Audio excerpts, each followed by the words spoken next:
मैं doctor Sachin Jain, sports and ligament injury specialist Jaipur से। आज हम बात करेंगे पीआरपी इंजेक्शंस के बारे में।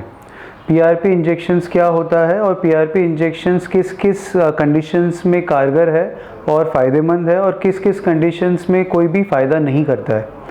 बहुत बारी अभी हमारे पास बहुत सारे पेशेंट्स आते हैं और कॉल भी आते हैं, पूरे इंडिया से कॉल आता है, पूछते हैं कि सर मेरा ये पेन जो है, ये मेनिस्कस टेयर है, एसीएल टेयर है, मुझे डॉक्टर ने कहा है कि पीआरपी इंजेक्शंस लगवा ले, आप ठीक हो जाएंगे, है ना। या कोई एल्बो में पेन है, कहीं पे भी कुछ भी पेन है तो पीआरपी इंजेक्शंस के लिए हम बता रहे हैं, तो पीआरपी से मैं ठीक हो जाऊँगा। तो बेसिकली आपको ये समझना है, पीआरपी कोई मैजिक नहीं है, कोई जादू नहीं है कि उसको आपने लगा लिया और वो आपकी सारी प्रॉब्लम को ठीक कर देगा। पीआरपी इंजेक्शंस क्या होता है? PRP is called as platelet rich plasma, है ना। प्लेटलेट रिच प्लाज्मा क्या होता है कि आपकी जो ब्लड है उसमें से जो प्लेटलेट होता है उसको हम सेंट्रीफ्यूज करते हैं या मतलब रोटेट करते हैं, और जो प्लेटलेट वाला सबसे जो थिक एरिया होता है उसको हम निकालते हैं। तो प्लेटलेट रिच प्लाज्मा में ग्रोथ फैक्टर्स होते हैं, और ग्रोथ फैक्टर्स क्या करते हैं कि आपके कहीं पे भी इंजरी हो या कोई भी जो चोट है, क्रॉनिक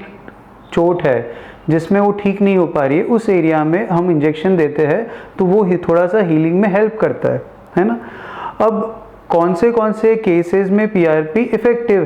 है ना। टेंडिनोपैथी या कोई भी टेंडन का प्रॉब्लम हो या मसल्स का प्रॉब्लम हो जिसमें आपकी ओवर यूज इंजरी हो रही है, जैसे कि टेनिस एल्बो हो गया, प्लांटर फेसाइटिस हो गया, है ना, पटेला टेंडिनाइटिस हो गया, ऐसे केस में जिसमें ओवर यूज इंजरी हो रही है, क्रॉनिकली बहुत टाइम से इसमें आपका पेन चला ही जा रहा है और आप उसको दवाइयाँ भी लेके देख ली, सब कुछ लेके देख लिया, ठीक नहीं हो रहा है, तो वो हीलिंग में उसकी जो ब्लड सप्लाई थी वो कम हो गई है, तो ऐसे केसेस में पीआरपी इंजेक्शंस कारगर है। तो वो हम इंजेक्शन जिस एरिया में करेंगे उस एरिया को वो स्टिमुलेट करेगा और हीलिंग में हेल्प करेगा।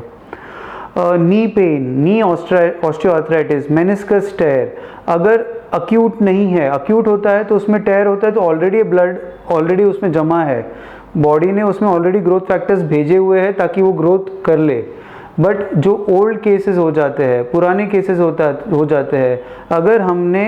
नी आर्थराइटिस में कुछ किया नहीं स्पेसिफिकली, या कोई आर्थ्रोस्कोपी नहीं की है, हमने कोई कार्टिलेज को इरिटेट नहीं किया है या उसमें कोई होल नहीं बनाया है, और हमने सिर्फ नी इंजेक्शन में हमने ग्रोथ फैक्टर्स डाल दिए, तो वो कोई भी इफ़ेक्ट नहीं करेगा। मेनिस्कस टेयर है जो फटा हुआ अलग पड़ा हुआ है और पुराना है, 3 महीने 6 महीने है, और हमने उसमें कोई भी माइक्रो ड्रिल नहीं किए या उसको रिपेयर करने के लिए कोई नीडल नहीं मारे ताकि ब्लड फ्लो इंक्रीज हो, और हमने सिर्फ इंजेक्शंस डाल दिया पीआरपी का, तो वो बिल्कुल भी कारगर नहीं है, आपका कोई भी इफ़ेक्ट नहीं आएगा। मैंने अभी रिसेंटली ही 3-4 केसेस ऑपरेट किए हैं जिनमें पीआरपी इंजेक्शंस के 3 डोज लगा चुके हैं पेशेंट, नी में मेनिस्कस टेयर हो चुका है, और जब हम आर्थ्रोस्कोप डाल के अंदर देखते हैं तो मेनिस्कस का पूरा चूरा हो रखा है। अगर पीआरपी इंजेक्शन कारगर होता तो वो तो पूरा हील कर देता, बट ऐसा नहीं हुआ, और मेनिस्कस का पूरा जो है वो चूरा हो गया, उसको हमको फिर पार्ट ऑफ इट निकालना पड़ा।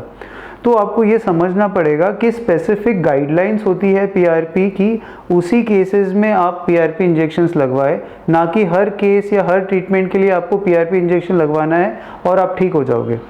तो ये चीज़ को आप थोड़ा सा डिलीनिएट करें और अपनी जो भी ट्रीटमेंट है उसको प्रॉपरली फोकस रखें और 1-2 सलाह ले कोई भी ट्रीटमेंट करवाने से पहले कि भाई ये इफ़ेक्टिव है, मेरे लिए ये कारगर रहेगी या नहीं रहेगी।